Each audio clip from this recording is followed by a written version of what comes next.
El designado ministro de Energía firmará hoy el esquema de concesiones viales mediante el régimen PPP. Fuente: la ENACION. Crédito: Soledad Aznárez. Javier Iguacel, designado ministro de Energía, se despedirá de Vialidad Nacional con una firma que vale más de 5.300 millones de dólares.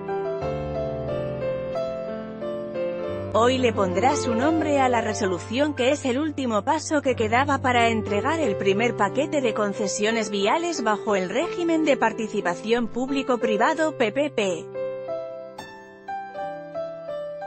Solo faltaba la actualización formal de los montos del presupuesto y después una resolución de Vialidad Nacional para iniciar formalmente el proceso de adjudicación. Será la última decisión formal de quien asumirá en reemplazo de Juan José Aranguren. Las PPP, que se llevarán 6 corredores viales que serán explotados bajo la modalidad de peaje, se convirtieron en un tema de vital importancia para la administración del presidente Mauricio Macri.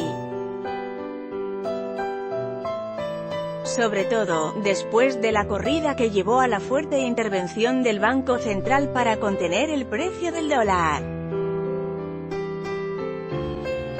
Justo aquellos primeros días de vorágine cambiaria, el gobierno abrió los sobres de la primera licitación en la historia que se presentaba bajo la modalidad PPP, un esquema en el que el privado pone el dinero y se cobra con un bono del Estado después de terminar la obra, además del flujo de la recaudación de una determinada cantidad de años. Pese a los malos augurios de los mercados, la licitación siguió adelante. Se recibieron 32 ofertas por obras por alrededor de 5.376 millones de dólares. Sin embargo, los cambios en la ecuación económica desde que se puso en marcha el proceso hasta que se abrió la oferta llenaron de dudas la firmeza de aquellas intenciones plasmadas en cada uno de los sobres.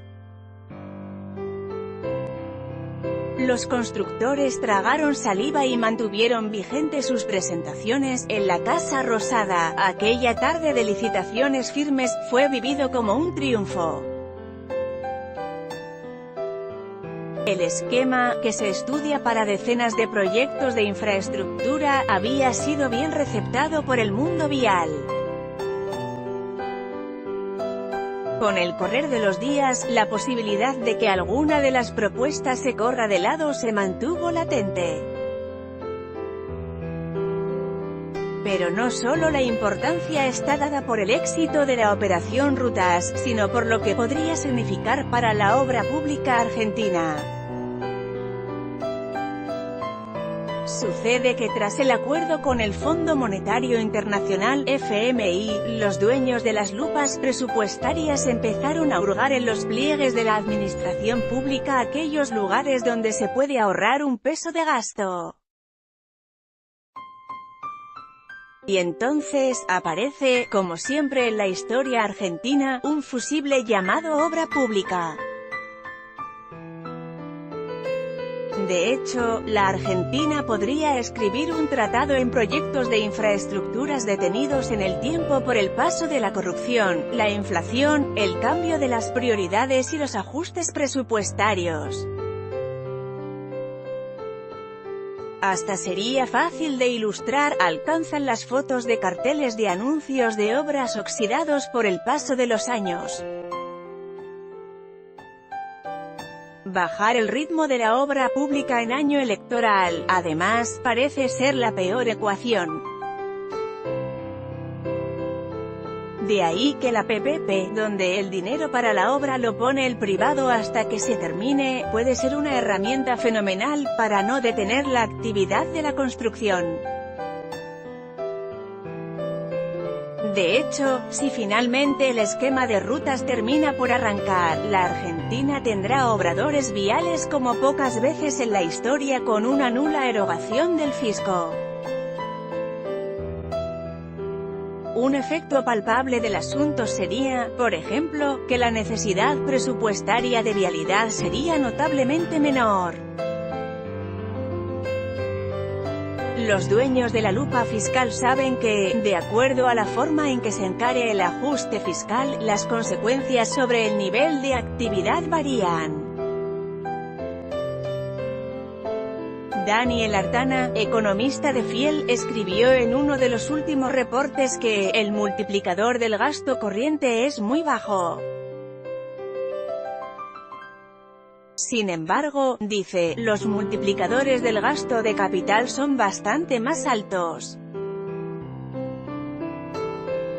El efecto negativo de la mejora fiscal sobre la actividad económica será menor cuanto más foco se ponga en reducir el gasto corriente, concluye. Gastos de capital es, en una gran mayoría de las veces, obra pública. En el gobierno saben que cada peso que se pone en obra pública, se multiplica por 2,14 en ese rubro. Dicho de otra forma, por cada peso que se coloca en ladrillos la economía mueve 2,14, hay un tema más. Por cada peso que un organismo multilateral presta para financiar infraestructura o que cada privado pone en un proyecto PPP, el Estado recauda en concepto de impuestos una gran proporción. Dicho de otra forma, gran parte de los 5.370 millones de dólares que ingresen en 5 años de obra serán impuestos. Si finalmente los PPP prosperan, Vialidad tiene 2 más programados para este año, el Estado podría mantener la actividad en el sector sin desembolsar dinero. Casi una novela con final feliz en los oídos de los funcionarios argentinos ávidos de ahorrar. Corredora en el corredor A que une Puerto Iguazú con Roque Sáenz Peña, en Chaco, el 1 en el orden de mérito lo tiene Paolini Hermanos, vía Lagro Inc. Spa. Corredor B para la Ruta 5, que une Mercedes con Santa Rosa, La Pampa, y que está en el llamado Corredor B, quedó en primer lugar la oferta de CCA Panamá y Green. Esta última es una constructora argentina que ha sido gran beneficiada desde que se abrió la competencia en el sector. A fuerza de precios bajos, se quedaron, entre otras, con un tramo de la autopista ribereña y con el viaducto del tren San Martín.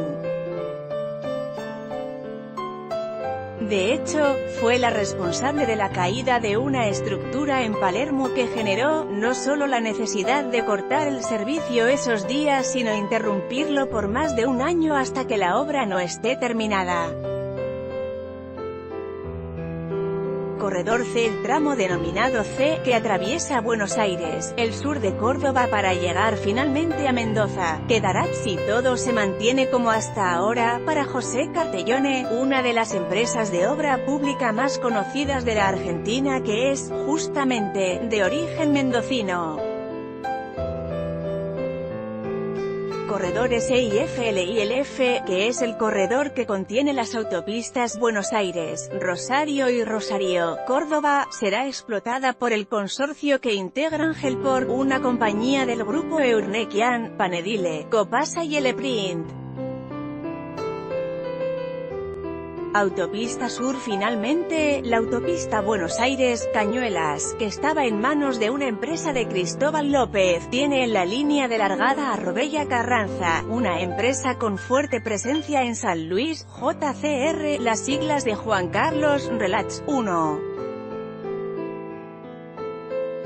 De los constructores preferidos del kirchnerismo y que era el inquilino del Hotel Los Sauces, y Mota Engil Latinoamérica, una firma brasileña que está mencionada en varias investigaciones que se han llevado adelante en la región por el caso Lava Jato.